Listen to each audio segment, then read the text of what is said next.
Hi, how you doing? Are you doing all right? That's nice. It's good stuff. It's hot. It's hot here in Texas.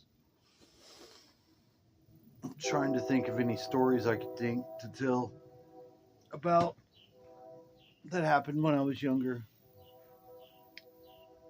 Some of the great adventures. And I kept drawing a blank. We used to go to church camp, and one time we had this guy that was in our church. His name was Michael. He was a big old boy, real tall, fat.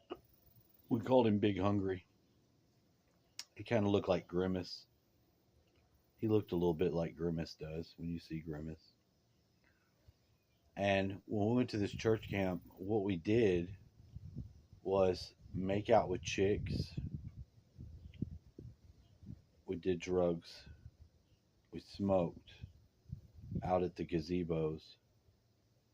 One time I took acid in there. I did take acid on this trip. I took acid at church camp, and they were all going to go to chapel, and I was going to hang behind and stay in the dorm and not go. And I was tripping balls. I mean, I was starting to really trip pretty good. And there was one guy left over, and he's like, "Don't you think you should? Don't you think you should go to chapel and go in there? God's got a good message for you." I was like, "How do you know that God doesn't want me in here?" And he just left.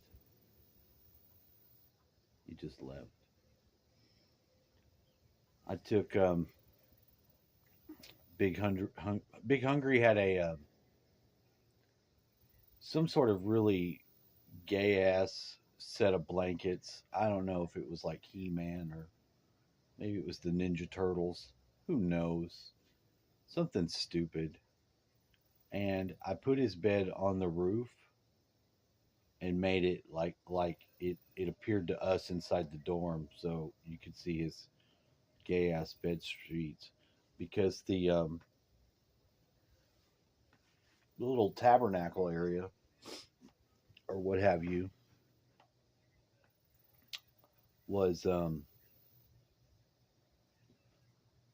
in front of the dorm, and the back wall was glass like a window.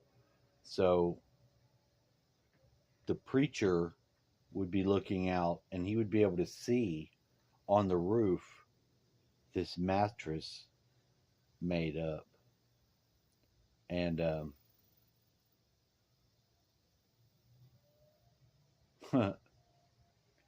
when he finally noticed it, he's like, "Wait a minute, whose bed is that up there? Whoever did that, get that down from there." So we all snuck out, and that made us cool. That made us cool because we had done that. Everybody thought it was funny. It was funny. I don't remember what happened from the acid, but I really tripped balls.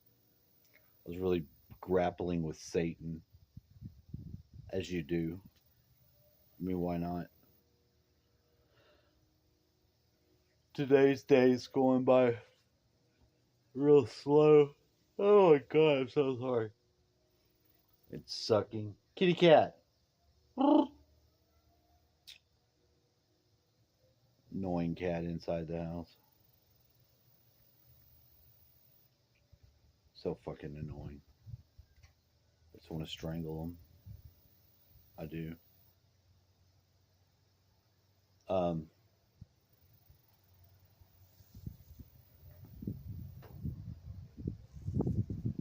just don't got nothing today. I have nothing. I can't think of anything to talk about. And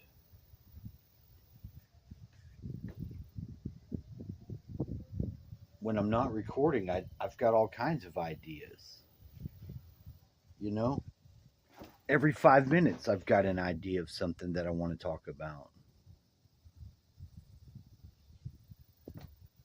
I can't, I can't, I can't, I can't figure it out. I just don't know what's going on. I have no idea.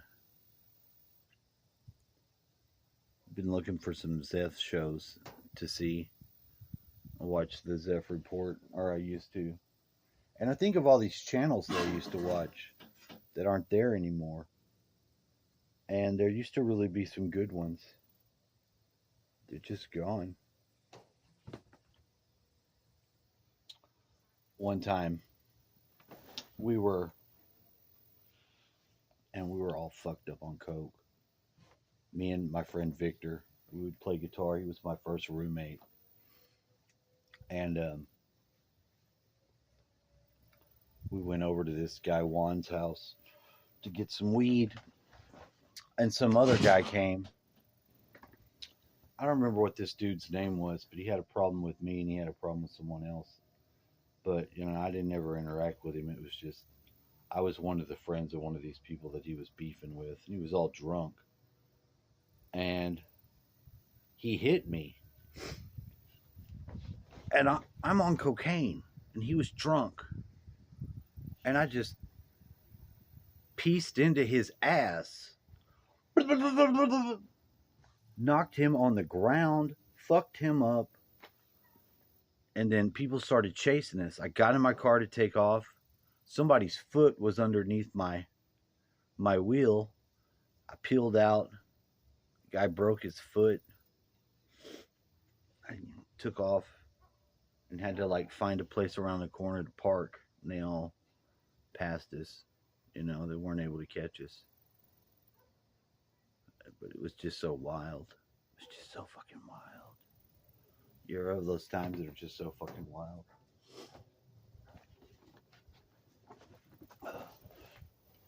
Another time we went to Mardi Gras on Galveston Island, and I drove and took some friends of mine, and we're out there in all the crowded streets. Everybody's running around getting fucked up, and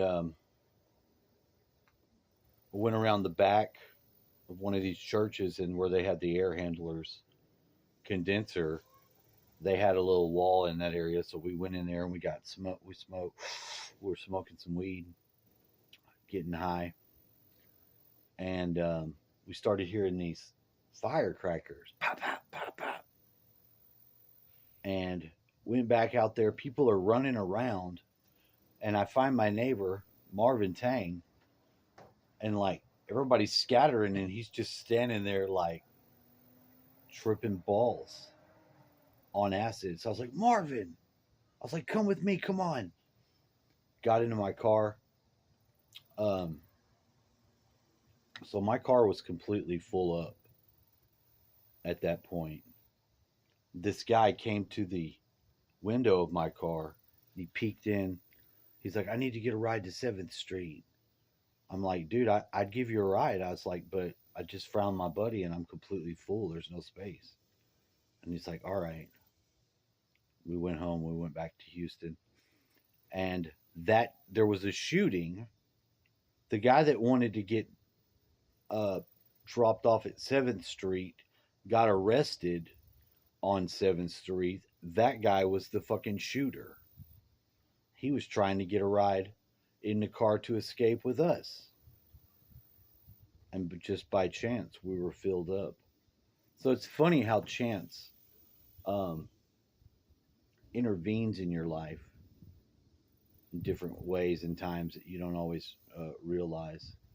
It's quite fascinating, actually. I just thought I'd share that. Hope you enjoy it. I think I'm going to try to lawnmower the last bit of my